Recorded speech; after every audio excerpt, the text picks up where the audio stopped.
So an aircraft is 4 nautical miles from touchdown, flying on a 3-degree glide path at a ground speed of 150 knots. Determine the height the aircraft should be, that's here, and the rate of descent required. Here the range is 4 nautical miles, it is from touchdown.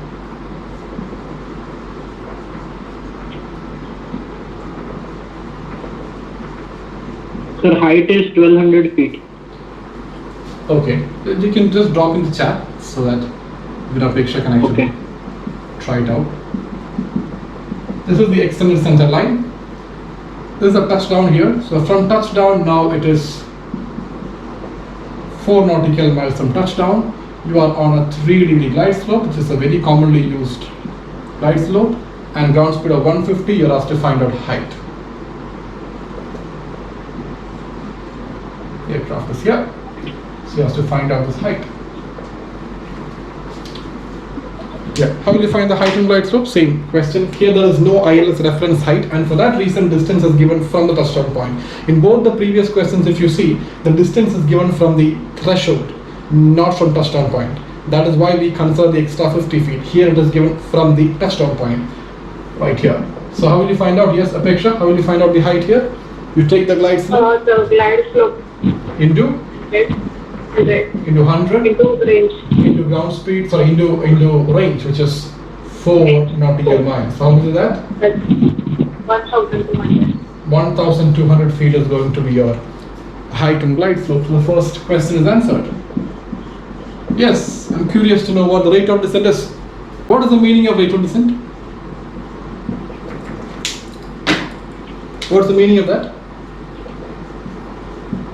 Height lost in 1 minute.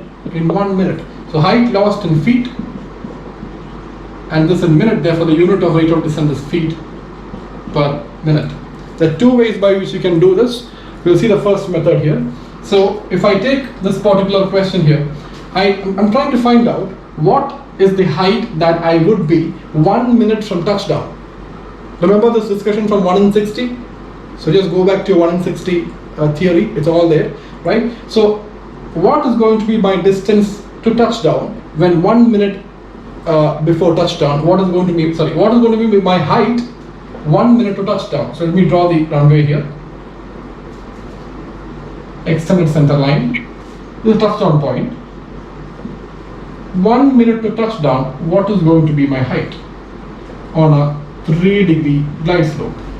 If I can find this height, I will understand that in the next 1 minute I am supposed to lose that height if I want to touch down here, and therefore that height is nothing but the rate of descent. Right? So this height which I am supposed to lose in 1 minute will be my rate of descent. Now you know how to find out this. How will you find out 1 minute distance? If I want the distance, I have the, with time I need ground speed. So the ground speed is here. So what is the distance? Distance is equal to speed into time. Speed is 150. Time is 1 minute, which is 1 minute divided by 60 in hours. So how much is it? 12.5 nautical. 2.5? 12.5. What? 2.5 might be. I wrote it by mistake. Sorry. So 2.5. This is 150 by 60. 2.5 nautical miles. Right. So 2.5 nautical miles from the touchdown on a 3-degree glide slope. What is the height? That's the normal way of finding it. It's 3-degree glide slope. You take 3 to multiply 100. Yeah. Into 2.5. That's going to give me 750 feet. So I have to lose the 750 feet in the next 1 minute. So I found the 1 minute distance and then found the height and glide slope, and therefore I have to lose this 750 feet in 1 minute, which means what is my rate of descent? It is 750 feet per minute, right? That is going to be my rate of descent. ROD. That's right. Right. So how else can you find this? Directly multiplying the ground speed by that. Gradient. Gradient. That's right. Gradient. What is the gradient of a 3-degree glide slope? 5. So how will you find that? How will you find out percentage gradient? That height loss Vertical by horizontal. Horizontal range multiplied by 100. What is the vertical that you need to lose? 750 feet. So forget about this one. So I'm on a 3-degree glide slope. What is the meaning of that? What is the meaning of a 3-degree glide slope? We're just going through the same thing which we went for 160. What is the meaning? 300. On a 3-degree glide slope, I will be losing 300 feet every nautical mile. That's the meaning of that. Which means when I cover 1 nautical mile horizontal, I have to lose 300 feet vertical. Right? So if I find the gradient, percentage gradient, and if I take the vertical distance as 300 feet, what is the horizontal distance? It's going to be 1 nautical mile. Right? So it's 1 nautical mile. And this is feet, this is nautical mile, so I have to convert nautical mile to feet by multiplying with 6080, and you have 100 here. How much is this?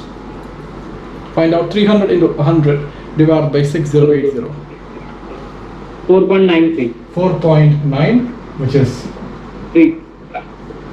5%. This is what is called as the gradient. Now I have told you before when we spoke about 160, this means that I actually lose 5% of my horizontal distance here. So horizontal distance is 300, around 1 nautical mile. I lose 5% of it when I travel 1 nautical mile, which is going to be 300 feet. That is what is meant by 5% gradient. Right? Now we have also seen a connection between rate of descent, ground speed, and gradient. Remember that expression for gradient?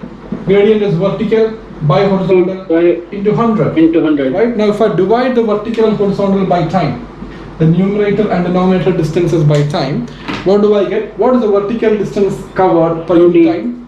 That is vertical distance covered per unit time is the ROD, rate of descent. What is the horizontal distance covered per unit time? That is your ground speed. Right, into 100, which is your gradient as a percentage. Right, now you can see here the rate of descent is in what the unit? Feet per minute. Let me rub this off.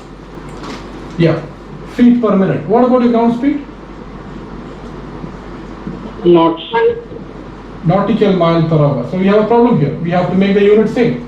The rate of descent is in feet per minute. And how will you convert ground speed not into feet per minute? So nautical mile to feet is 6080, and what about this per hour? This hour is going to go up, and if I want to convert that to minute, how will I convert to minute? 60 into 100. Now we have seen before, we assume that 1 nautical mile is not 6080 feet, but that is 6000 feet. That's an assumption that we made. So you can see here, just gets cancelled. Right? So in short, what we can find is gradient. Its percentage gradient is equal to rate of descent divided by ground speed. Again, go back to 160 theory. We have seen this. Right? Here, you're asked to find out the rate of descent in the question. Therefore, what is the rate of descent? Ground speed into percentage gradient. Right? What is the percentage gradient for a 3-degree glide slope? It's always 5%. That is why we say that if you multiply ground speed by 5 on a 3-degree glide slope, you will get the rate of descent.